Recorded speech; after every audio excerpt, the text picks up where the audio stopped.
This is an E65 750 BMW. It has a water leak. I'll quickly show you what I found. Right, so I'm showing some dripping water there. There's a small puddle there, and it will continue to form even when the car is off because the coolant tank remains pressurized for some time. Now in your vehicle you might find the puddle is actually on the left hand side. I've taken the shield from underneath, so it is dripping directly. I took it off in order to follow the leak.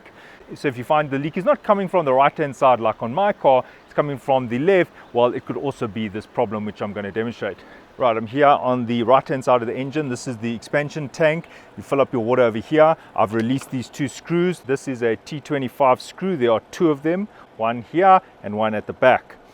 Right, now if I just show you what I'm referring to.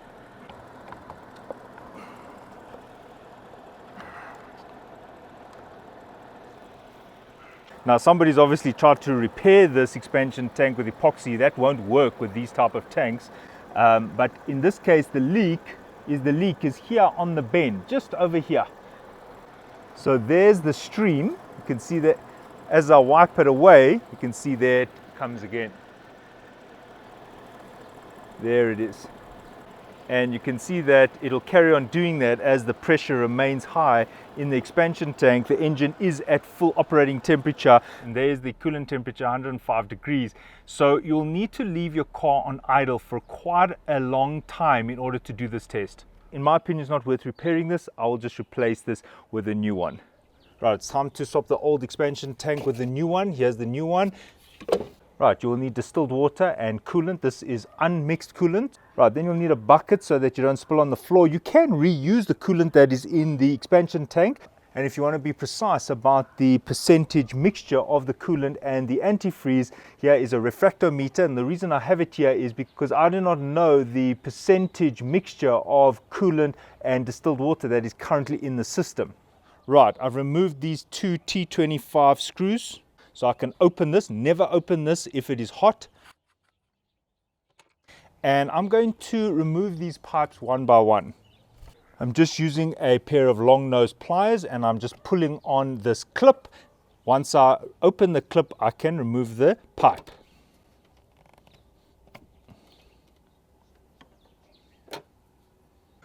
When removing these pipes, all I'm doing is sliding it out. Do not twist them, you might break the fitting.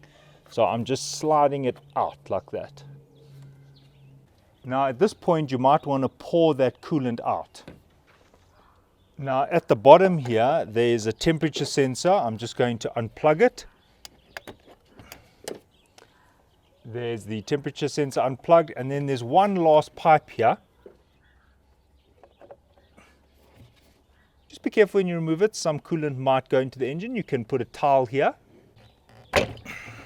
Right. Right, now to reinstall, I go in the reverse order. First thing I'm doing is I'm just wiping inside these pipes. Right, there's a spline here that lines up like so, and then I close it. Now I can put the temperature sensor on. Now I can effectively seat this. There's a nipple here, which is what you use to seat it. There's a hole in the chassis, which this seats into. When you are connecting your temperature sensor, just make sure that the fitting is rotated and tight. I'm just wiping the old pipe. I'm just inspecting the condition of the old pipe. Returning the two T25 screws. Now I'm adding distilled water. Sometimes it's easier to pre-mix it and then add it.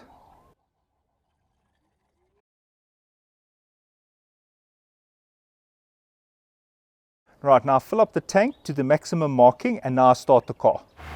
Right, now I leave it to idle. There the coolant is pouring in and there is some circulation happening. I'm trying to make sure there's no air in the system. But in order to do that, it does need to heat up. Right, it has been idling for quite some time now, I think at least 15 minutes.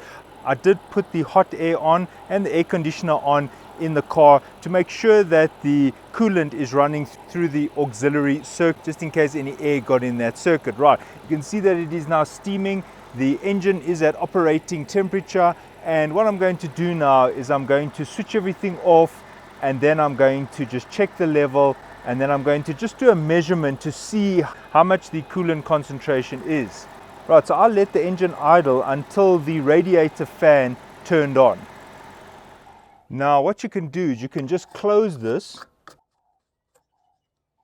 and what I like to do is just pour a little bit of water around here, because there may be a little bit of antifreeze residue which shows itself when it's dry as white patches. So I want to see if there's any leaks, and that is why I'm just cleaning off any possible antifreeze that has spilled. I'm just putting the water here on these pipes so that tomorrow after a long drive I can see if there's been any leaks. Right, so all you need to do now is after your next long trip, once the engine has cooled down, open this and just confirm that the level is still right. May need a little bit more coolant. Now, if you want to make sure that the coolant concentration is correct, I'm going to briefly show you how I do that. I have a refractometer over here. It's been sitting out for about 20 minutes. I've put a drop of distilled water on the face here, and then I look inside here and I make sure it is calibrated. Then what I do is I clean this off, and I just put one drop of the antifreeze from the coolant tank.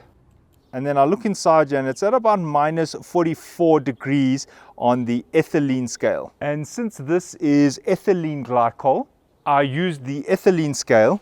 And then all I do is I look at this table, and at about minus 45, I can see that I'm at about 55% concentration.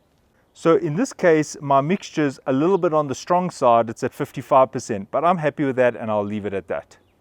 If you'd like to see step-by-step how to use the refractometer to measure the coolant concentration, please check out my playlists. All right, thanks for watching, and cheers.